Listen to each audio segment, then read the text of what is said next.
BFM Business, Good Morning Business, l'interview. Il est 8h16 et nous sommes avec Laurent Saint-Martin, rapporteur du budget à l'Assemblée nationale. Bonjour Laurent Saint-Martin. Bonjour. Porte-parole économique d'Emmanuel Macron et de son programme. Alors on a regardé ce matin, on a décortiqué les programmes des deux candidats.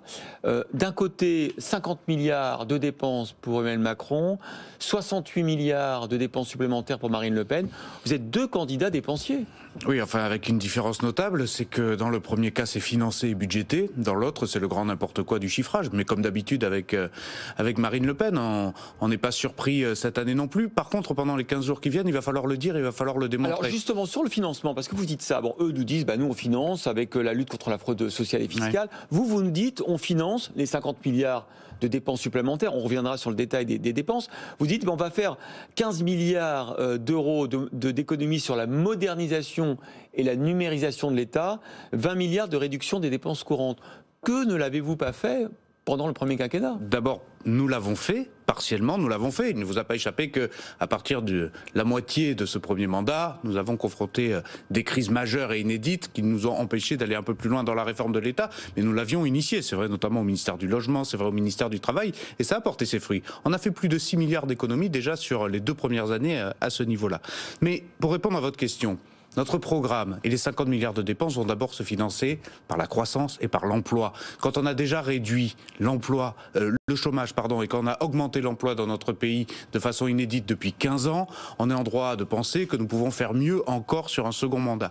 Donc le plein emploi, c'est un objectif qui est possible et ce sera la première réponse à comment nous allons financer ce programme de dépenses. Parce que vous savez combien ça rapporte le plein emploi en termes de recettes supplémentaires, effectivement? Les chiffrages sont toujours un peu complexes, mais on peut imaginer une trentaine de milliards d'euros en année pleine à 2027 si nous sommes en plein emploi, entre les recettes fiscales et sociales complémentaires et aussi la moindre dépense sociale qui est associée. Après, il y a des réformes courageuses qui vont être mises en place pour financer. À commencer par celle des retraites. J'ai pas entendu Madame Le Pen répondre à la problématique des retraites. D'ailleurs, elle dit n'importe quoi dans son programme. Dit que ça coûte d'ailleurs, elle dit 2 milliards. Elle dit 2 milliards dans son programme, c'est à peu près 26 en fait. Moi j'ai regardé ce qu'a proposé, ça coûte 26 milliards. Donc si vous voulez, quand vous passez de 26 milliards à 2 milliards dans un programme, permettez-moi de douter du sérieux de ce chiffrage-là. Donc il va falloir là aussi le confronter, projet contre projet, chiffrage contre chiffrage, puisque nous sommes là pour parler de chiffres et d'économie, et on va voir qui est capable demain, dans un second mandat, de mener ce pays de façon responsable. Des économies grâce à la réforme des retraites, mais il y a eu une très grande difficulté à évoquer ne serait-ce que ce sujet pendant ce quinquennat. Qu'est-ce qui va faire que ce sera plus simple en termes d'acceptabilité, par exemple, dans les 5 prochaines années? D'abord, les réformes ne sont pas identiques. Ça ne vous aura pas échappé. Là, nous sommes dans une réforme qu'on appelait paramétrique, un peu techniquement, c'est-à-dire d'abord s'assurer de l'équilibre du système par répartition. C'est ça la responsabilité quand on est aux manettes. C'est dire aux Français, si vous tenez à votre régime par répartition publique obligatoire, il faut d'abord savoir le financer. Donc il faut travailler plus longtemps.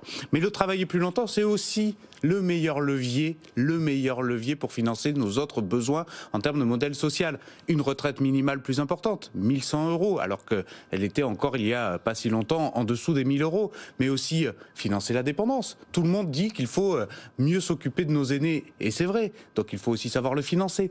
Et donc si vous voulez, cette réforme des retraites ambitieuse, il va falloir l'expliquer. Il va aussi falloir expliquer que c'est une réforme qui va permettre de financer un modèle social auquel nous tenons, sur lequel nous devons élargir nos besoins de solidarité. Oui, sauf que vous allez devoir expliquer aux 21% des Français qui ont voté Jean-Luc Mélenchon, dont vous espérez, j'imagine, récupérer les votes, qu'ils vont travailler jusqu'à 65 ans, alors que leur candidat leur promettait les 60 ans. D'abord, les métiers qui ont des particularités en termes de pénibilité, certains secteurs seront évidemment toujours dans la possibilité de partir avant 65 ans, ça c'est très clair. Mais les électeurs de Jean-Luc Mélenchon que vous citez à juste titre, ils tiennent à une revalorisation de la retraite minimale à 1100 €, ils tiennent à un financement de la 5e branche pour l'autonomie et la dépendance. Et donc, moi ce que je leur dis, c'est que cette réforme des retraites, parmi d'autres réformes et surtout parmi d'autres moyens, par la croissance et par des économies de structure, le meilleur moyen de financer un modèle plus solidaire,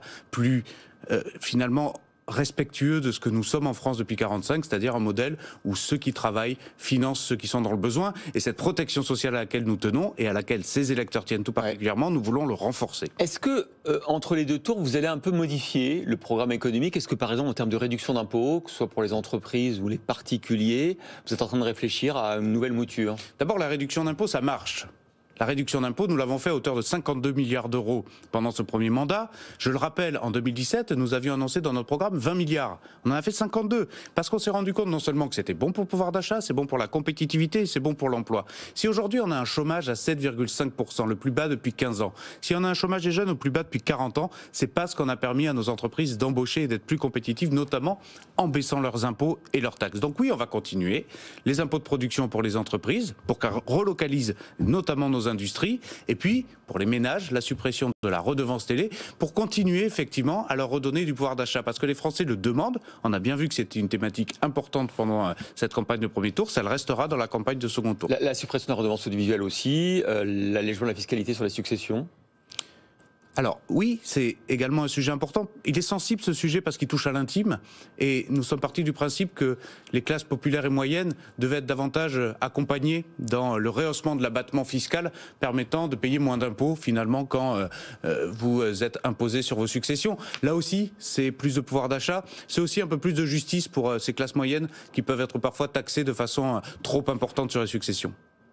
Il y a quand même, entre deux tours, on le disait tout à l'heure, il faut convaincre un certain nombre d'électeurs qui ne vous ont pas choisi au premier. C'est souvent le moment où on fait des annonces supplémentaires. Est-ce qu'il y en aura, notamment en matière de fiscalité, pour convaincre ceux qui ne vous ont pas choisi de le faire? Moi, je crois que les Français, ils aiment la cohérence en politique. Et ils n'aiment pas le louvoiement, ils n'aiment pas les coups de gouvernail opportunistes pour aller séduire tel ou tel électorat. Emmanuel Macron a un cap politique depuis 5 ans et on va le poursuivre. Ce que j'ai dit, produire plus, pour être plus solidaire entre les générations, renforcer nos institutions, tout ça dans un cadre européen renforcé, ça a du sens politique, c'est une colonne vertébrale idéologique. Ceux qui ont voté pour Emmanuel Macron au premier tour le savent déjà, et effectivement nous allons essayer de convaincre un maximum de Français pour qu'ils puissent nous rejoindre au second tour, avec aussi une méthode de rassemblement, c'est-à-dire prise de conscience que tous ceux qui vont voter pour Emmanuel Macron le 24 avril ne sont pas nécessairement à 100% avec nous dans le projet, et donc il faudra aussi savoir entendre ces différences-là. Mais David Gaud nous le disait tout à l'heure, je suis sûr que Marc Fiorentino va nous le dire dans quelques instants aussi, la France continue à être regardée par les marchés internationaux, par les marchés de capitaux, comme un pays relativement dépensier. D'ailleurs, l'écart de taux, le spread entre la France et l'Allemagne a augmenté au cours des dernières semaines. Ça veut bien dire que peut-être qu'on vit au-dessus de nos moyens? Très bonne. Vous avez raison de citer ce cas-là. Le spread a honnêtement assez peu augmenté, notamment 50 points quand même. Oui, pas mal. Mais la qualité de la signature française reste excellente. Imaginez-vous le spread et la qualité de la signature française avec Marine Le Pen à la tête du pays. D'ailleurs, on a vu les marchés pricer Marine Le Pen il y a quelques jours et on a vu ce que ça donnait. Donc je crois que là aussi, pour ceux qui nous regardent et qui connaissent bien ces sujets techniques, il est extrêmement important de conserver à la tête de notre pays un capitaine capable de rassurer non seulement nos partenaires européens, mais aussi ceux qui financent leur dette, à savoir les marchés financiers. Je suis obligé de donner la parole à Marc Fiorentino qui nous a rejoint. Malheureusement, le micro, voilà. Oui, malheureusement, on a créé une dépendance. C'est-à-dire que, compte tenu du fait qu'on n'a pas fait de réforme structurelle, compte tenu du fait qu'on a un déficit public qui est très important, compte tenu du fait qu'on a une dette, et le Covid est une mauvaise excuse parce qu'on était à 100% du PIB avant le Covid.